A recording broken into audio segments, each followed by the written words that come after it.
Hello, hello, and welcome to Date Live with Freddy Valoy. I am your host, Freddy Valoy. Welcome, people. As you know, before every episode, hold on,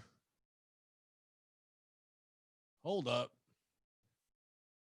As you guys know, before every episode, we start off with the fuck negative vibes candle, guys. So if you had a rough week, this is your midweek stop, baby. This is where we get all the negative vibes out of the way, baby, for anything at the beginning of the week and the end. So do it with me, the positivity chant. There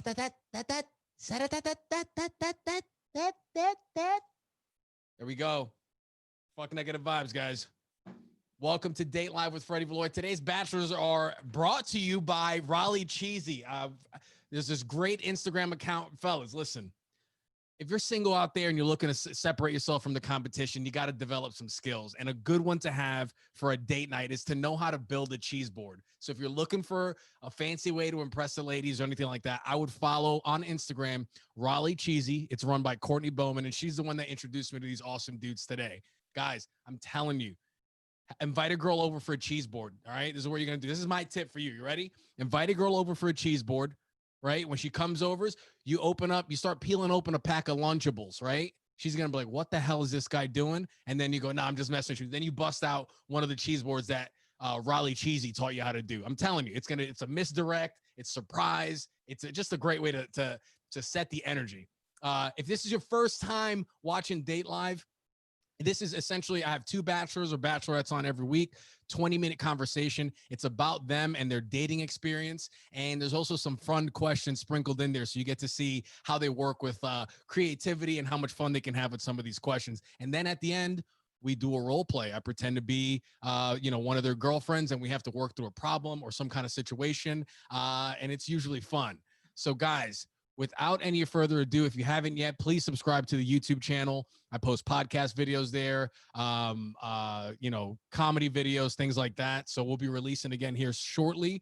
But until then, keep enjoying some of the Date Lives. The older episodes of Date Live are on Instagram, on my Instagram account. So the first 14 or 15 episodes are there as well. So guys, without any further ado, I'm going to bring you guys your first bachelor. He's a regional sales manager that lives in Cary, North Carolina, looking for somebody to share his food with and travel.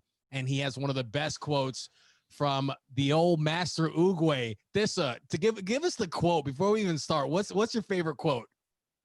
So yeah, the quote. This is actually my high school yearbook quote. I'm not a big quotes guy, so this is kind of just off the cuff. But it pretty much goes, yesterday is history, tomorrow's a mystery, today's the present. That's why. Well, today's a gift. Sorry about that. That's why it's called the present. So just a little pun. I like that. Yeah, it's good. I'm telling you, I truly think that movie, that trilogy is one of the best trilogies of all time. Like the philosophy behind it, how fun it is. It's like the way he grows throughout. I believe the first movie is like physical. The second one is like emotional. And like the third one, I think, is more like spiritual. It has this weird like deepness for like a kid's movie that I don't know. I just enjoy it. And the visuals are great too. Yeah, I 100% agree.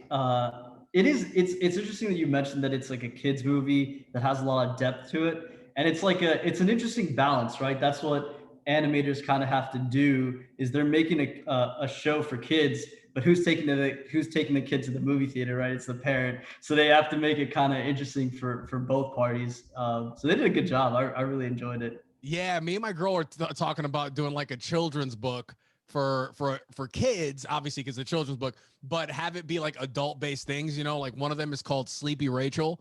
It's just an adult that's constantly tired, moving from one task to the other, trying to get the day over with, kind of thing. Listen, uh, kids will finally like get what it means to like, because when you're a kid, you don't understand. You're like, oh, I have to take a nap, whatever. Listen, if someone told me and they let out the structure, like, here, this is when you'll take a nap, I will take it every single time. all So all, all day. Are you typically a napper?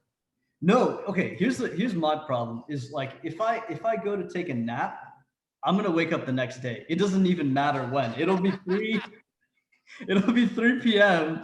And I'll go to sleep and I wake up and it's like 6 in the morning. I'm like, oh my God. You're like, where am I? What decade am I in? What the hell's going on here? Yeah, man. And you get those like creases all over like your face and your arms and stuff. And you're just like, whoa. All right, this is so if you had to put any two fictional characters in a relationship, who would they be and why? Ooh, okay. Two fictional characters. That's good, man. So here's the thing. I feel like there's quite a few like good ones already that they do end up together. So there's this one show that I really like. Um, Maybe some of the older audience members don't know this show, but I feel like it's kind of timeless. It's Avatar: The Last Airbender, right? Oh my. Okay, sorry. Go ahead. I don't want to interrupt you. Yeah, yeah, yeah. No, I see. That's the visceral reaction that I think most millennials have about the show, because that's another example, right? It's a kid show, but it's just so good. So I would say Sokka, because he's like a goofball. He's like a leader. He's just the best. And then it's so funny because I mean it's funny and tragic that his like first girlfriend in the show literally turns into the moon. If you guys don't know, watch season 1. It'll make more sense. But I'd say them two. Trying to actually get together. Oh, that's a good one. Like have the relationship actually play out to see what it would be like. Yeah, man. I just got chills. That's a good one. I don't want to go on an Airbender rant because I could literally talk for hours about it. But if anybody's looking for anti-corona or to defeat the corona blues or like stave it away, the Avatar: The Last Airbender series is great. It's cute, it's philosophical, it's freaking great. In your relationship experience, like what have you learned from the trial and error from relationships? What's one of the biggest messages you've picked up? Yeah, that's a good question. So I would say that going into it, um, I kind of tend to date women that are a little bit older, which I think is a little bit uncommon. It kind of goes the other way. Yeah. And the thinking behind that is that uh, looking for a more mature partner. I'm kind of like an old man trapped in a young boy's body. And so so it's, the thinking is, okay, this person is gonna have their life together and all that, which is true, right? But it's more, I think, maturity is kind of timeless. You can't really put an age to it. Yeah.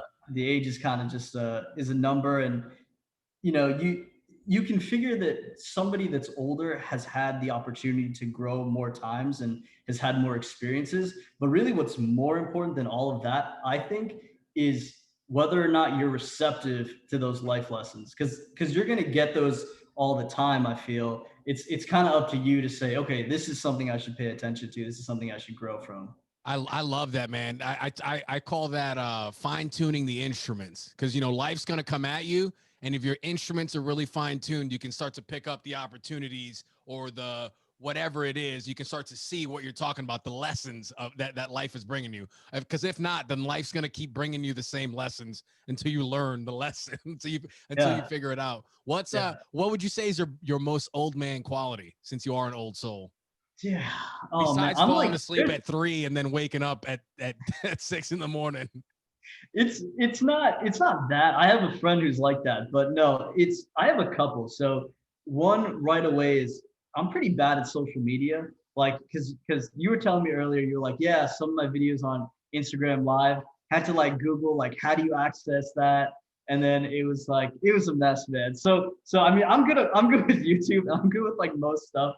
Yeah. Like I listen, it's like a weird dichotomy, because on one hand, it's like I'm like kind of old school with like I just made an Instagram this year. I only made a Facebook because I had to for my fraternity in college, stuff like that. But like on the other side, like I'm like all online banking. I'm clearly a millennial, things Yeah, like you use the internet for what it's like, for good purposes, not for crap. You're you're a rare commodity here, guys. I heard the that Netflix documentary Social Dilemma apparently is like, it was made by a couple guys from Silicon Valley that that started a couple of these social media apps, and they're talking about how poisonous it is to the brain. It's crazy. So from what I've heard on that, I think you're on the right track, better than most people. Yeah. Most people.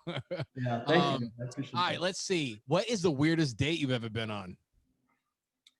Um, Really haven't been on weird dates. I guess like the filtering, you got to filter them out pretty well to make Yeah. sure you don't end up on on weird dates. Let me try to think of some fun ones though. Um, Really just, I mean, here's a pro tip, I guess, for the audience, right? Especially some of the ladies who like you're probably going to go on a lot of dates with a lot of guys because there's more demand for it, right? But so I think the perfect first date is a coffee date, right? So here's the problem. When you go on a meal, right? If it's dinner, you have to go through the courses, right? It takes a lot of time. It's like 2 hours gone. So if it ends up being a dud, it's a lot of time you can't get back. But coffee, that's like 15 minutes. It's super casual. It's not a meal. You don't need to Yeah. get coffee to live. Like you need to eat to live. Don't need to drink coffee to live, right? So Yeah, yeah. you just kind of, I think and then what's great about that is if it goes well, let's not think too pessimistically here, right? If it goes well, it leads to like all sorts of other things. Like, hey, you want to go to that park across the street? Want to go hang out, stuff. All this, you can, and then kind of plan from there. So yeah. I like that because I hear the dating scene out there these days is a little tumultuous. So I like you plan out for like 15 and 30 minutes ahead. We'll do this coffee, maybe take a walk, maybe to go to the arcade bar, something like that. Yeah, exactly. And yeah, so I mean, sorry because like the having bad date stories is super fun, but I'm kind of boring and too like calculated. I'm like a robot sometimes. And so I'll like figure out, okay, this is probably gonna lead to a good date. This is gonna I go like finance analyst on things like that. All right, so let's go opposite of that. What's the most spontaneous thing you've ever done? Did you like do some crazy formula that you were like, oh Yeah. shit, watch this? Like, Honestly, so probably the most spontaneous thing I did was so I graduated back in 2018, and I got my first job in DC, and I just like moved immediately. Like so, it was nice. I graduated in May, got the job in June, and then like the first week of July, I just moved out, and I was sort of like on my own for the first time, and it was sort of proving to myself that I could do it. And it's kind of tough for a little while. I didn't realize that you can't just buy all your furniture at once. So there was like some time where I like didn't have a dining room table. But I have one now. That's what I'm like kind of facing right now. But yeah, no, it was spontaneous for sure, but definitely don't regret it. It was a good decision, I I think. like that. Yeah, that does take a lot to move that fast. A lot of people can't do that. They'll just stay in one place, and fear sets in. So I like that. So what does love mean to you? Ooh, okay. I think love, if we talk generally, is just the most. It's like the pinnacle of friendship. I would say like Ooh, I if love that. because I'm sure you love your bros, right? And you Yeah. love your wife, and it is different kinds of love, but the foundation is the same. It's that mutual respect. It's having the same values. It's all of that. So really, it's just love is just the highest level of that relationship. So I like that. The pinnacle of friendship. That's a good quote there. What are your non-negotiables? So now you can tell me things you absolutely will not take from someone, or things you need from someone to kind of to function in a relationship. yeah, and I guess if we can get a little bit meta into it, right? I think the one thing that you would need from somebody is a willingness to grow. I think I mentioned that to you earlier because say somebody has a bunch of bad habits and they kind of, are in a rough spot in their life. I don't want to discount somebody for that because we've all been there, right? We have our ups and downs. Life is like that, right? But it's about kind of having the agency to say, you know what, I want to be better. And even that's a kind of a balance, right? Because you can't think every day, okay, I want to be better necessarily, because then you're not recognizing that, okay, I got this. I have the confidence. I am a good person. Yeah, So yeah. it's a combination of those two.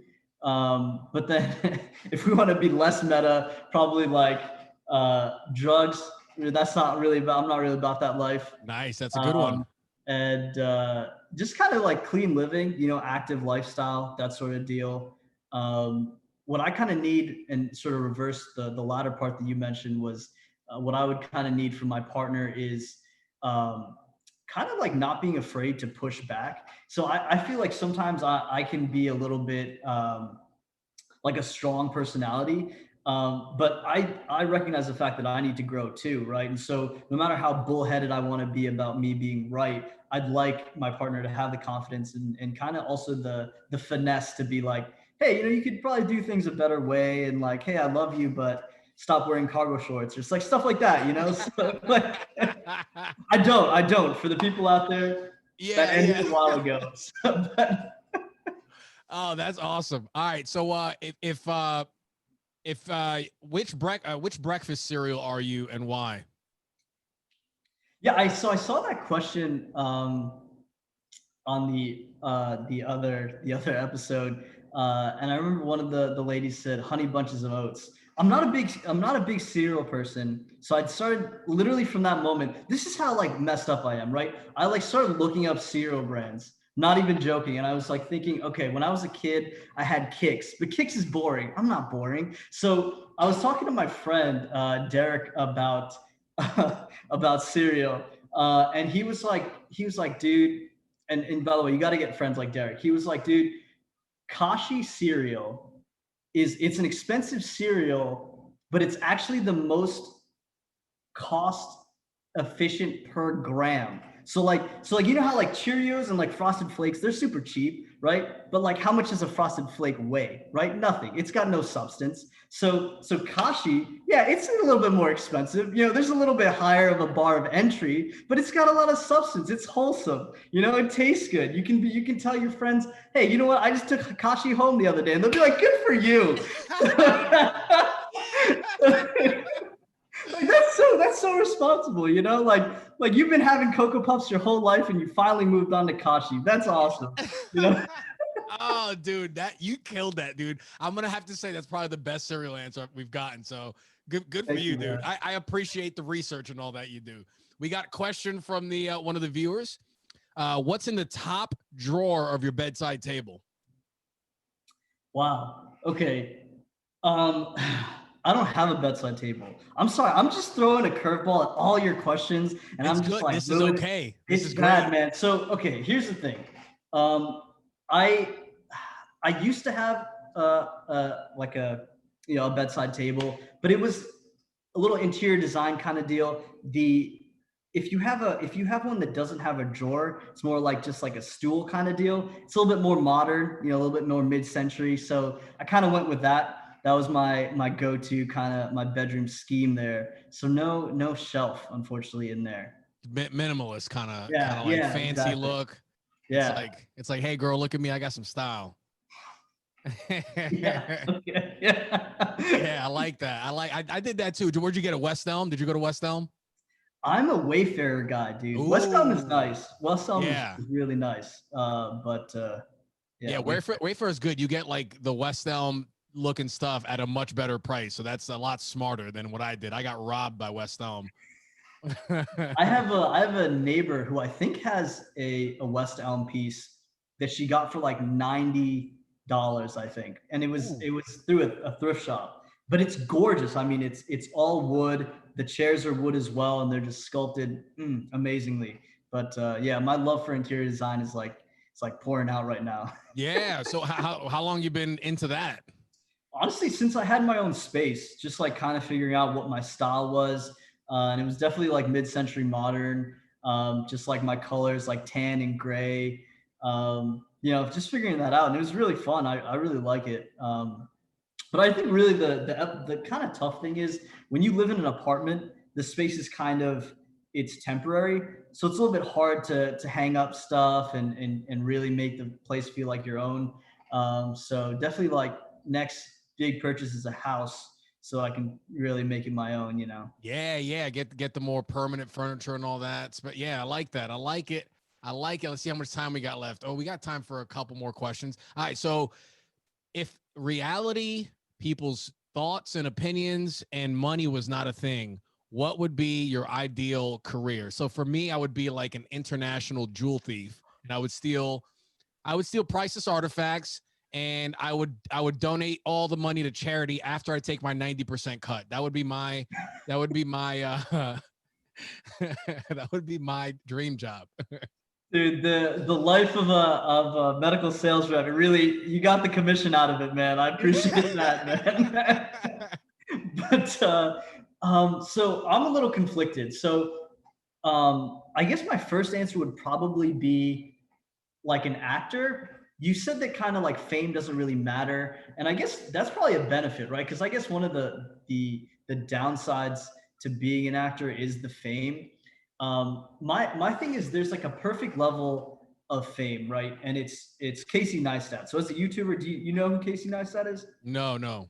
So see, that's perfect example because Casey Neistat has millions of followers. He's basically a filmmaker. He sold a show to HBO and then did like the daily vlog. He's like known as the sort of the father of the daily vlog, right? Wow. And I love watching his stuff because it just kind of taught me like how to be a storyteller and how to tell stories and how to engage people.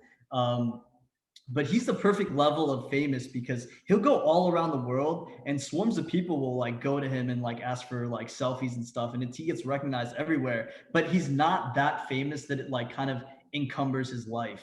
So yeah, I guess I would want to be an actor. That was a weird aside. I don't want to be a filmmaker. I would actually rather be an actor because you kind of just get to portray all different kinds of stories and kind of step out of your own life and pretend to be, you know, something bigger. So that's pretty cool. Yeah, I like that. You get out of yourself, and it is, there is something about like when you can commit and pretend, you know, that feels good.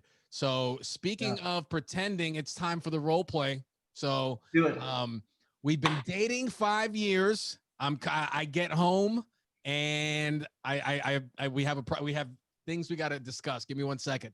All right. 5 years, longest relationship. Let's go.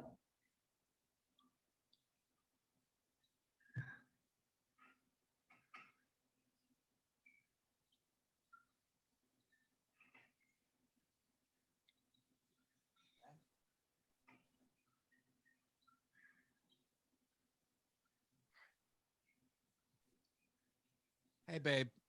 Hey, how's it going? It's I just had hats falling off Okay, my you head. I you can't. you look better with the hat. Without that. Thank you, babe. I just had such a rough day. I just don't. I'm just so. I don't want to talk about it. All right, that's fine. You know what? Okay. So, you know what? That's fine. That's fine. We don't have to talk about it. Do you want to do something? Do you want to do something, or do you want to kind of relax at home? What do you want to do? You have the steering wheel. You know, what do you want to do? I don't know. I'm just tired. I don't even know what to do. My head's all scattered. I had a rough day at work. You know, I've been working so hard for that promotion for the last like 6 months or so, and I just fucking Brittany got the fucking promotion. Goddamn, Brittany. Yeah, fuck her. Dude. I've been busting my ass. I've been waking up 2 hours early. You know, we can't even have our morning sex because I got to go in early. And Yeah, I noticed. I picked up on that. Sorry. yeah, and so I'm sacrificing our relationship, and this bitch Brittany gets the damn promotion, babes. And I just don't know what I should do. Well, babe, what do you think I should do? Listen, Brittany, she lives down the street, right? Yes. She drives the what's that? The like orange Tesla. Yeah, she drives the orange Tesla. She just bought it because of the promotion. Yeah, exactly. Okay, let's go to Harris Teeter because we're not criminals. We're gonna get eggs, and we'll go egg her car. I think it'll be cathartic. You've been working a lot. It's a lot of pent up stuff that's clearly not getting worked out through love making, right? So let's go get a carton of eggs. It's on sale because remember we got to be financially responsible. But yeah, no, let's get some eggs and go egg her car. Fuck yeah, Bonnie and Clyde, baby, we're doing it. Yeah. Good job, dude. Oh, that was fun, Thissa. Hell yeah. Yeah, I liked it, man. Thissa, any questions for me before we go? No, man. I just kind of wanted to say thanks for doing this. I mean, it's kind of cool to sort of make a platform and do this to sort of just connect people. I think when you asked me a couple questions sort of pre-show via our messages, we were talking about, you know, what kind of is my passion, and one of them is sort of making connections with people. And you're kind of able to do that through this, you know, just bring a community together of people that kind of sit back on a Wednesday and laugh and kind of have a good time and kind of get out of, you know, our daily lives. I really appreciate you doing that, man. It's really nice. Dude, thank you for coming on. I mean, you did great, dude.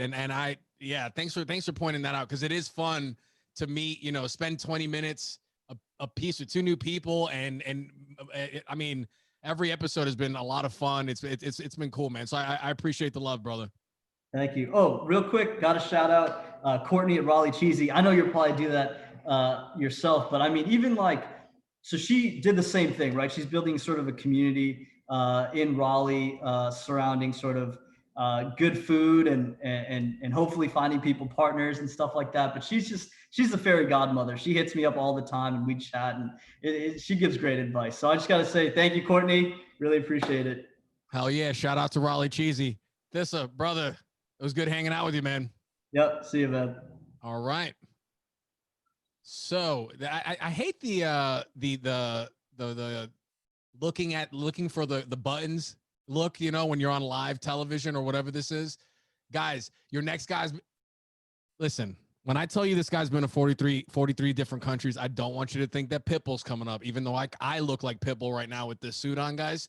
All right. This guy can also touch his tongue to the tip of his nose. And like I said on my Instagram story, you do what you want with that information, you filthy animals. Guys, give it up for Justin. Justin, what's up, bro? What's going on, man? Freddie, what's going on, man? How you doing, brother? Not too shabby, man. I got big shoes to fill after this one, man. That guy's making me nervous over there. Oh, he warmed it up for you, man. Bases are loaded. You're batting cleanup, buddy. I like it. Bring it on. Bring it on. Yeah, Man, dude. absolutely. So the commercial and editorial photography, that seems interesting. How'd you get into that? That's a good question, man. And you're gonna have to shut me down at some point because I will talk forever. But I was in 8th grade and I was sitting in an audience. We had a magnet school come to my 8th grade class, and they were trying to motivate us to come to their magnet school, which had some television, radio production programs. And they said, you know, what do you want to do when you grow up? And I said, I wasn't sure. So I gave it some thought. And I came to 4 conclusions. I wanted to work outside. I wanted to meet different people every day. I didn't want to have to wear a suit and tie to work. And I wanted to have a little bit of autonomy. Essentially have a boss, but be able to sort of rule my day in a way that I saw fit. And as a result of that, I said, well, who gets to do that? Television news journalists get to do that. This is back in the 80s. I was a kid. Peter Jennings was my idol. He came on World News Tonight every single night.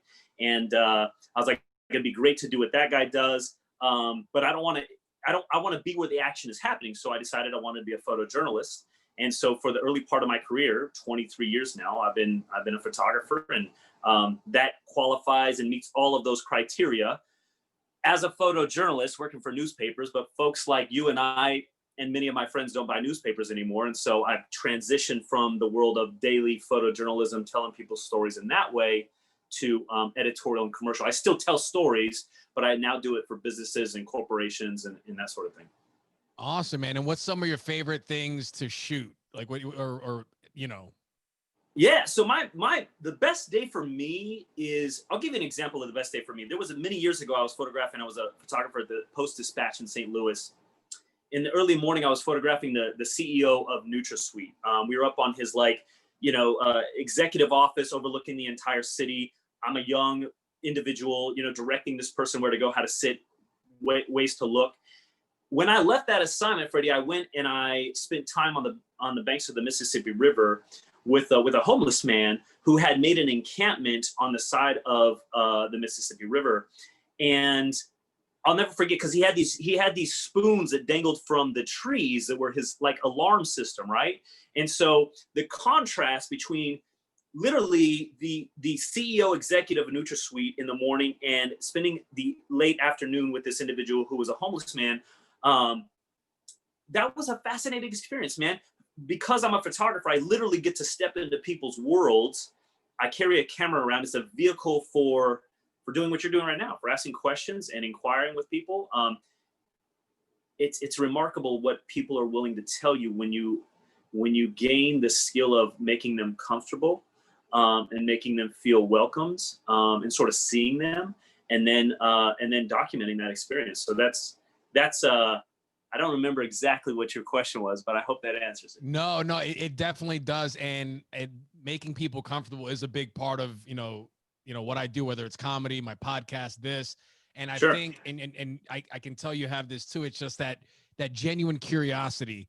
And I think that's what allows people, it kind of disarms people. Because when you're genuinely curious and people can feel that, they're like, there's been a lot of times where first time I'm meeting someone, 30 minutes in, they're telling me how they got their kids taken away and stuff like that. And I'm like, how did we get here? But this is great. Right. This is like, Yeah. this is like what Yeah. life's about. Like you said, that contrast of we went Yeah. from like, the bull crap, small talk to now to the real stuff. And it's like, I don't know. It's a feeling that you get. Was there any time in your life that your curiosity got you in trouble?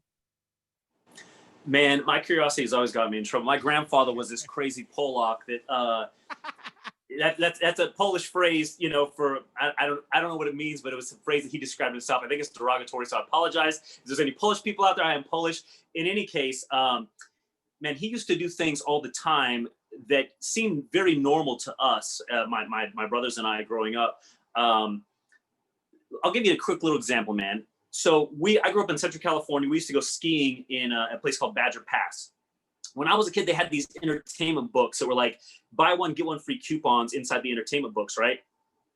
And we would go to Badger Pass and go skiing, and he would take this little ticket out of the book, and he collected them from all of his neighbors who were like elderly and couldn't go snow skiing or whatever. And he would give one to each of my brothers and I, and he'd say, hey, go walk up to those people in line right over there who's about to buy their own lift ticket to get up the hill for the day, and say, pardon me, sir, is this like, would you mind using this coupon to get me a ticket as well? I didn't grow up with a lot of money. He certainly didn't. My grandparents didn't have a lot of money. I didn't have a lot of money. But this was like these little antics, these little like approaches to life, Janowskiisms, if you will, because he was John Janowski. So he was always just a very genuinely curious person. He loved to bullshit with people. And I get a lot of my character from him.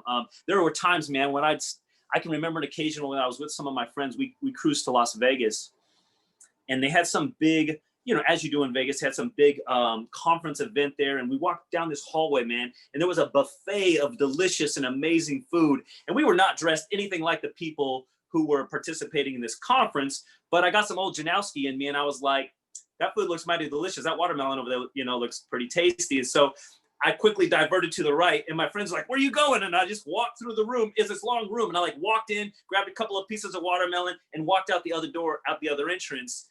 That's not necessarily a curious thing, but just sort of the antics that. No, I think that is that, because curiosity makes you do things kind of like outside the box like that, and you just kind of follow that.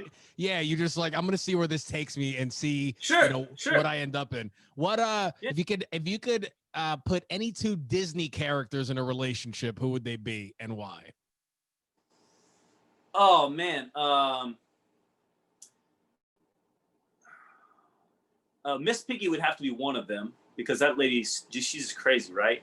And maybe like Donald Duck. Miss Donald Duck. I love it. Donald Because, Duck. Right, because here's these, think of like the dysfunction in that house already, right? You have this very humongous personalities, like Donald Duck is this like curmudgeonly angry guy, kind of a character, like when he gets really riled up, you know what I mean? And Miss Piggy gets riled up, like that would be some reality TV without having to be reality TV. Oh, 100%. That they seem like an even more characterized version of Married with Children, Al Bundy and Peggy. Yeah, there you go. Yeah, they kind of. Yeah. That's awesome. All right, let's see. If you could be any hold on. We got a question from the audience here. Where are all your skeletons buried? Where are all my skeletons buried? Yeah, man. If I told you that on YouTube, man, this I couldn't keep that up anymore. I'm not going to share that secret. Yeah, I like that. All right, we got one more. What's the most embarrassing picture anyone has ever taken of you? Man, so when I was younger, I used to rock, I still do, in fact, I keep it in the back of my car. I used to rock this hat. I used to cover a lot of NFL, Major League Baseball, college football on the sidelines, and I'd wear this big floppy hat. I called it my safari hat. And the reason I wore it, Freddie, was because my parents, my friends, my family would watch these games, and they would be able to see me on the sidelines of these games, whether it was nighttime, daytime. In daytime, it served a purpose or whatever. And so anyhow, my first trip to Tanzania, which was probably almost a decade ago, there's this photograph of me that my friend, she's now a friend of mine. She lives here in Raleigh. She was a student of mine at the time. And she took this ridiculous photo of me. I had these, I didn't really care too much what my appearance was like. I looked very much like a tourist. And so I had this ridiculous hat on, big old white brimmed hat. I had these ridiculous shorts that went down to like the middle of my calf. I had these cameras around my neck, and it's just ridiculous, man. But it's a funny photograph of me. You will never see it on any of the dating websites that I'm on. But if you're lucky, maybe you get to see it, like some other time. But that definitely like date number 6, yes. or something like that. You could do like a slideshow of embarrassing photos. Justin, what does love mean to you? Man, that's a good question. I think I have some. Here's the great thing about that question, because at this stage of my life, it's very different than I think what it was. 5 years ago, 3 years ago, 10 years ago, 20 years ago, for sure. Love to me, the definition of love for me, Freddie, is accepting somebody for all the things that they are, as well as all of the things that they are not. Ooh, okay.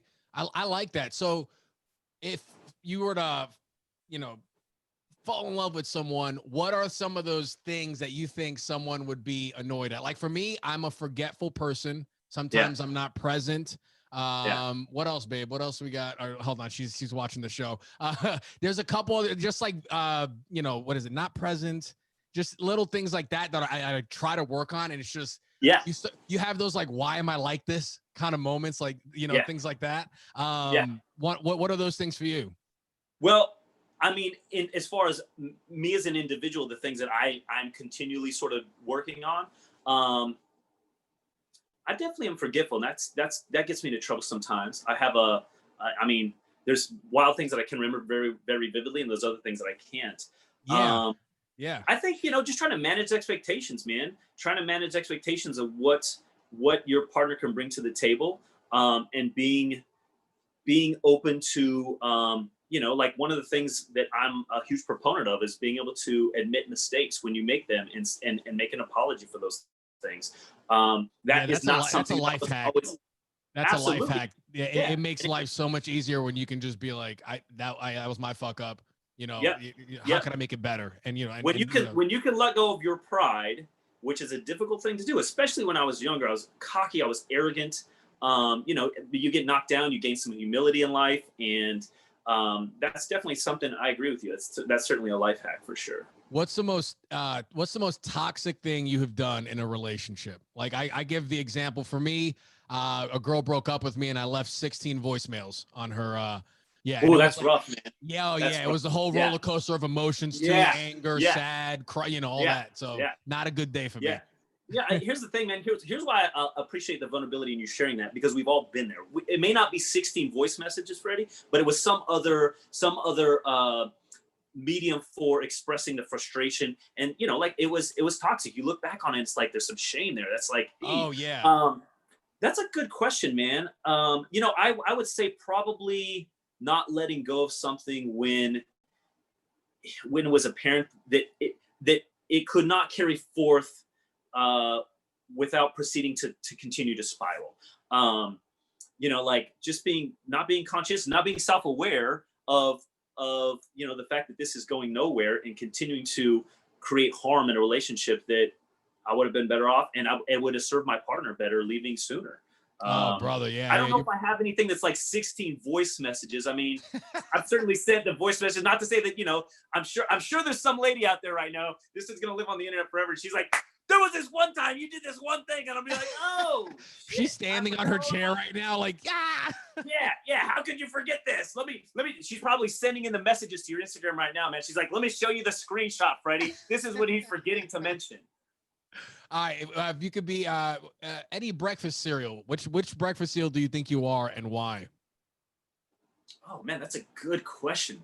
I mean, the first thing that comes to mind is Fruity Pebbles, just because like that's my indulgent sort of like I'm gonna pivot from that because that's like eating high fructose corn syrup. That's not what I am. I'm gonna say some like almond crunch, man, because it's a little bit sweet, right? But it's relatively nutritious. It's gonna give you some energy to get going in the morning, and you're not gonna feel guilty about it afterwards. Like, it's sustainable, right? Eating Fruity Pebbles every morning, Freddie, is not sustainable. That's something you can have now and then. And I'm a sustainable kind of like even keel, consistent. I mean, you could eat. What did I just call it? I can't remember. It's in my cupboard, like right over there. Something crunch. Yeah, Almond like crunch. the almond crunch. That's something you can have every single day. Not that I'd want to, but you could, and it wouldn't be detrimental, I think. So I'll go with that answer. I like that. We got another question from the audience here. Look out for all these questions from the audience, man. Of all the countries you have been to, which one would you take your prospective or potential girlfriend to? That's a great question, man. That's a great question. So that depends on how well I wanted to test the relationship, Freddie. If I wanted to see if this was marriage material and see if this had the longevity that I was looking for, because that's what I'm looking for at this point in my life, India would certainly be the place. Because India, there's not a lot of people that are going to say India is also my favorite place in the world to travel to. I've been there several times. It is an assault on the senses is the best way that I can describe it. When you leave India, Freddie, you need a vacation from your vacation. So if I were going to test the mettle of that relationship and really see if it had the endurance or sustainability that I might be looking for, I would pick India. Because here's another great thing about India, because maybe I got some friends out there from India, or some of my friends on Instagram that are watching this. India is also an amazing place because you can be in the hustle and bustle of like Delhi, where it's chaotic. There's people pressed against you like this, and you're like, why are you standing so close to me? And it's just because that's what they do there. Or I could, if I could teleport you to another location, the base of the Himalayan mountains, man, where people still live as nomadic sheep herders, and they move around to different destinations and locations. And, you wake up and there's a mom who's 26 years old. She's got her like 5 kids who go fetch water in the morning, and it's pristinely gorgeous, man. Like, you would never imagine in a million years that you were in India. It's just not a place that comes to mind when you think about India. So for that reason, it's, you could do the hustle and bustle and the chaos and the intensity, and then you can escape that and experience something that's a little more relaxing and calming. I like that. Foothills of the Himalayan mountains. That sounds great. Here's an add-on to that question. And which country would you absolutely not go to?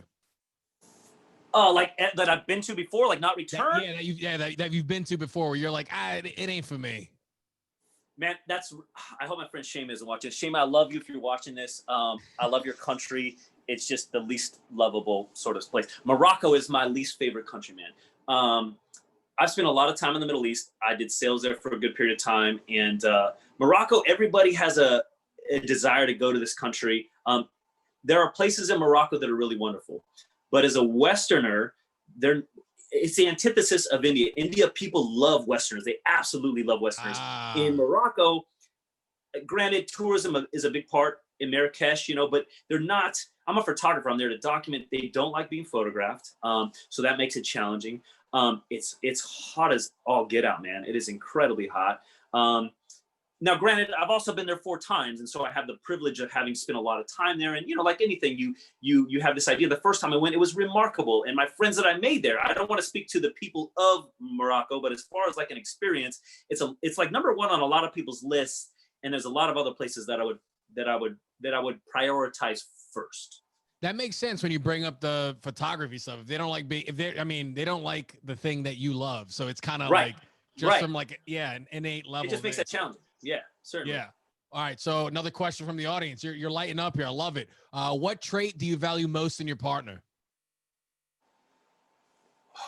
It's not just my partner. It's probably anybody, and that's going to be open-mindedness. I think open-mindedness is something that we could all use, especially right now in the United States in particular, a lot more of. You see other experiences, and this is one of the benefits, which, I mentioned in my favorite quote to you from Mark Twain. When you get outside of your comfort zone and you see how the rest of the world lives, you realize that your view on life is very narrow.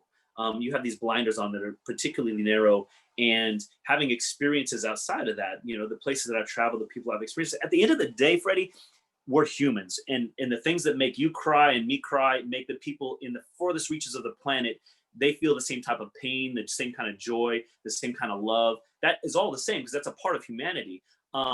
And there have been many instances in my life where I wish that I could teletransport some of my most close-minded friends and family to these locations and be like, let me show you what it's like to sit across from somebody who worships a God that's very different than your own, or who experiences life in a very different way than your own.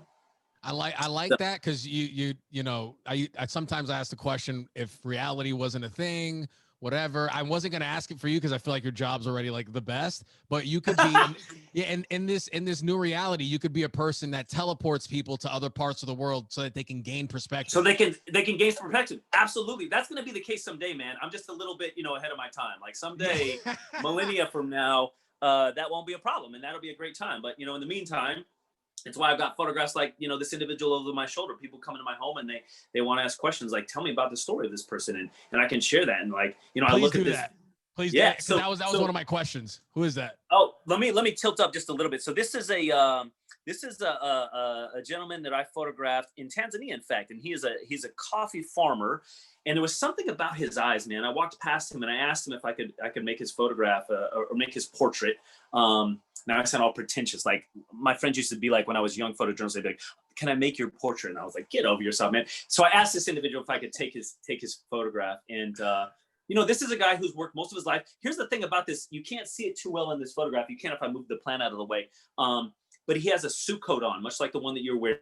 And he's out farming his fields, his coffee plantation, and he's got a big old, you know, like you can see it right here over his shoulder. He's got a big old sort of hoe over his shoulder, but he had dignity, man. This is a person who in a year's time makes probably the equivalent of what we might make or spend in a week's time, but there was still a dignity that he had about him and a presence. And so that's the kind of experience I'm talking about, man. Like this guy, you know, one of my favorite things to think about is these people, this individual, you know, if it's not him exactly, like there are people much like him who are alive today, and they're experiencing life as we speak. As you and I are having this conversation, somebody is tilling their fields in Tanzania or in Thailand or in the Sahara or wherever they're doing that. And they're having that experience, man. And so sometimes if you think about like the fact that we share this time and this planet with those same kind of people, it can really change your perspective on the experience you're having. It can give some relativity to maybe the rough day you're having. But yeah, man, I really enjoyed it. I mean, he was a beautiful man. I mean, his eyes just really spoke to me. And there was just a dignity and a quality about the texture of his skin and his face that was, it was authentic, man. I made a connection with him. And in that, for me, you asked before, what's an ideal sort of day for me? It's not spending time with these individuals. At the end of the day, Freddie, it's making a connection. When I can make a connection with somebody, that's when I'm at my happiest, man. I get it, brother. I get it. You can feel those moments too. And you're like, when you get them, when you're speaking with someone new and you're like, you know, 5-10 minutes in and you feel that, you're like, fuck yeah, this is exactly. This is it right here. Hold on. All right. We got a silly question here. Who wins in a fist fight? This isn't political. It's just a fist fight. Kamala Harris or Mike Pence? Are you kidding me, dude? She is a passionate black woman, man. Like, I mean, and I mean, she's got some weight behind that punch, right? There's no doubt. I mean, I've never seen Mike Pence in person, but he seems like a relatively small individual to me. Politics aside, and if politics were a part of it, I'd still pick the same one, just to be clear. Kamala Harris is gonna knock that guy out in a 1-2 punch. I agree with that. I would have thought it would have been a close fight too. Up until today, I saw a video where she was deboarding a plane and she had on some Timbs. She had on some Timberland boots. Yeah, so I think she would. After seeing that, I think she would win in a landslide. 1-2 punch, man. Yeah, she's not messing around. I would not want to go heads up with her. I doubt Mike Pence would. All right, another question from the audience, and then we'll do the role play. Did you climb Mount Kilimanjaro in Tanzania? I did climb Mount Kilimanjaro, man. It was the most physically challenging thing I've ever done in my life. Let me tell you what my motivation was, because you got to find motivation. You begin the climb at the ascent at about 12 a.m. in the morning. The oxygen levels are relatively low. You've been trekking up over several days to acclimatize to to the low oxygen levels. So I'm hiking up this this mountain, right? It's the tallest mountain in the entire continent of Africa. For those who are unfamiliar, Mount Kilimanjaro splits space between Tanzania and Kenya. And part of my job was to take high school teens and expose them to the world. And so there are two young 17-year-old girls that are behind me, and they're kicking my ass, and they're biting at my bits to like get me up the mountain. And I'm like, there is no way, man. There is no way these two young 17-year-old girls, I think I was probably 33 at the time or right around there, are gonna beat me to the top of this mountain, man. Like, granted, they had like, 20 years younger than me or whatever. But yeah, man, it was the most physically challenging thing I've ever done in my entire life. It was a remarkable experience. But yeah, I've summited Kilimanjaro. Yeah, that seems pretty like spiritual. What do you think's if you could read into it, what do you think's the deepest lesson you pulled out of that climb? Perseverance, man. Nice. I dedicated that climb. In fact, my uncle, who I was very close with, had passed away just before that. And I found out while I was on the trip. And so he lived in Yosemite National Park. He was a passionate outdoorsman and loved nature. And I said, this was for my Uncle Mitch. I was going to summit this mountain on his behalf. And I did, man. And that was another factor. It was in those interim moments where I was like, I'm over it. I'm done. Like you dig deep. That's the motivation for my uncle was the deep well that I pulled from those two 16-year-old girls, like right on my heels, that I was trying to lead up this mountain. What was the alternative sort of motivation for the here and now? Fuck yeah, dude. I like that. All right, we're going to go into the role play. Look out, man. So when I left the house, I had long brown hair that you loved. And then I walk in and we've been dating like three years right now. So I'm walking in the house. Right. Yeah. 3 years and we're not married yet, man. We better figure something out. This might be a deal breaker. I like that. You're thinking about proposing when I came to the house. So I was thinking about it. Yeah, and now yeah. You're gonna propose. This is good. We're gonna add this in. But I come in. Remember, I left the house with long brown hair. Yeah, long brown hair. I like it. That's yeah. Babe. Ooh, babe. They fucked my hair up at the salon. I don't know what to do. Yeah, babe. I mean, babe, it looks great, babe. I mean, here's the bright side. Like, it's really hot outside. It's gonna cool you, babe. It looks terrible. I don't know why you did that. I'm not marrying you. Why did you? I don't even. I don't like blondes, babe. What were you thinking when you did that? I love you. I want to marry you, but not with this hair. Listen, you know how women cut their hair after they break up? Like, that's the true sign. Like, you were one step ahead because this relationship is over, honey. Oh no, I'm done. That was fun. Dude, Justin, thank you for spending this time with me, man. You're an interesting dude. Yeah, you guys, you and Thissa, man, are both rock stars. Do you have any questions for me before we go? No, man, that's about it. How long have you been married, Freddie? We are not married. We've been together 8 years. This will be it's 8 years this month. Yeah. Yeah, we're doing you better get on it, bro. From one bro to another. I mean, if that seems to be going pretty well, 8 years in, man. No pressure though. No pressure. It's good. We're not getting married. We're doing the non-traditional approach. Oh, okay. But yeah, everything's good. So we're gonna keep it going this way. What would you say then? What would you say is your key to that longevity, man? I mean, you asked me the question before. I said open-mindedness. What would be your answer to that question? Oof, that key to longevity would be, I mean, there's like, I call these like benchmark moments. And there's some that weigh heavier for women than men. Admitting where you're wrong is fucking huge. Absolutely. It's bigger for women because from when I talk to people, a lot of guys run into the thing where women don't admit where they're wrong. It's just kind of like it's harder for women for whatever reason. To the point it's hard to be human. I had a couple Uber drivers ask me, and they almost crashed their car when they're like, "Why do you love your girlfriend so much?" And I'm like, other than the fact that when I look at her, like I melt. Right. I want to like put her in my heart. It's the fact that she admits when she's wrong, because that removes a lot of stress, and then the relationship can like actually grow from that. So that's like that's been the biggest takeaway, and we're just very involved. Like I broke up with her about 5 years in. We got back together, 8 months later or so, and we did couples therapy when we got back. So we can build trust and all that. But even after we got past the couples therapy or the trust building phase and everything was good, we still go to couples therapy, not as frequent, But that's been big, man. I look at that as like the gym. It's like once you get in shape, you don't really stop going to the gym. You want to go for maintenance and things like that. So being involved and being willing to understand that you both can be wrong, you both can get emotional, you can be wrong, and just growing from there. And being, you know what that is, man? That's emotional intelligence right there, man. And that is a huge.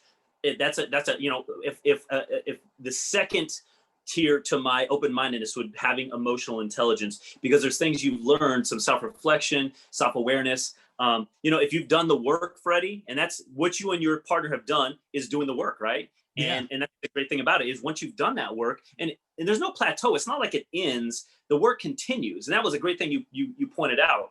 And there's such a stigma around therapy, man. And I feel like, especially men, especially individuals like yourself and me, there's a tremendous stigma that comes around, you know, therapy and seeing somebody who can provide some guidance and counseling.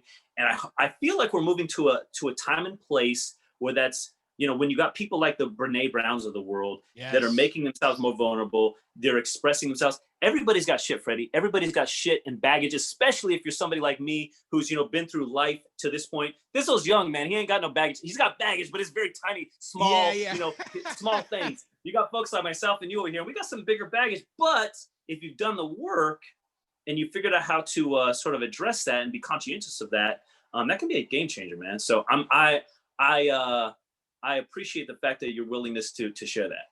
Yeah, man. I'm a big proponent of therapy. I talk about it on my podcast. My biggest, out of starting this whole creative and entertainment thing, my biggest win for me personally was having a few people reach out to me and tell me that they started therapy because they listen to my podcast. Like, you know, that's a great thing. Yeah. Man. So just trying to normalize that. I'm lucky in the sense that I don't really get embarrassed like that. And I like to share. So just, you know, I just use that. It's one of the powers I have, I guess, to let people know, like, hey, you can do what you want and do all this stuff and be vulnerable. And, you know, it's kind of necessary to grow, I think. It is necessary. If you want that connection that it sounds like you're looking for with your partner, you've tried to pursue same kind of connection that I'm looking for with somebody.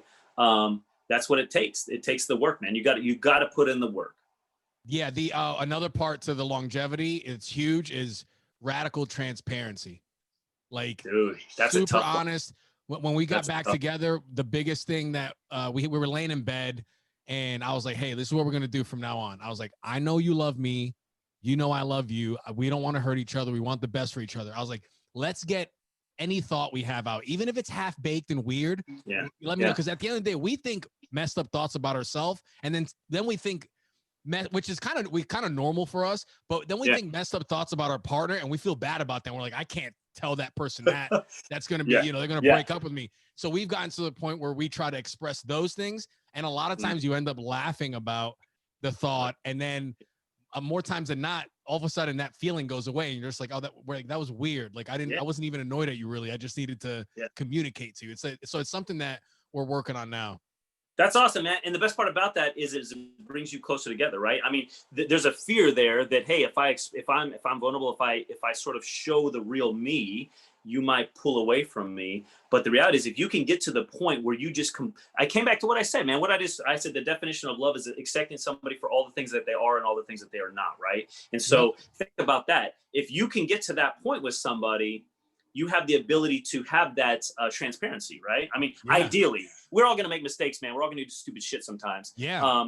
But if you have the ability to do that, I mean, that's going to allow you to, that is going to separate you and your partner from you and everyone else sort of that's out there in the world. Oh gosh, 100%. And once the honesty part's really hard to do, but once you start doing it, it becomes addicting because you start to feel very light, the more honest and authentic you are. But dude, you're the man, Justin. Hey, great talking to you. Thanks for coming on, brother. I appreciate your time, man. High fives through the internet, brother. Have a nice night. And thank you. Hell yeah. Guys, thank you so much for joining us on DateLive with Freddy Valoy. I mean, shout out to Raleigh Cheesy for bringing those awesome bachelors. Check Courtney Bowman out on Instagram, Raleigh Cheesy. She does cheese board classes. She posts delicious and beautiful pictures of her cheese boards. Highly recommend it. She's a sweetheart. Thank you once again. Next week, we're going to feature 2 more bachelors from Raleigh Cheesy. So this is awesome, guys. People working together, right? Remember, guys, fuck negative vibes, all right? Love you guys. Bye.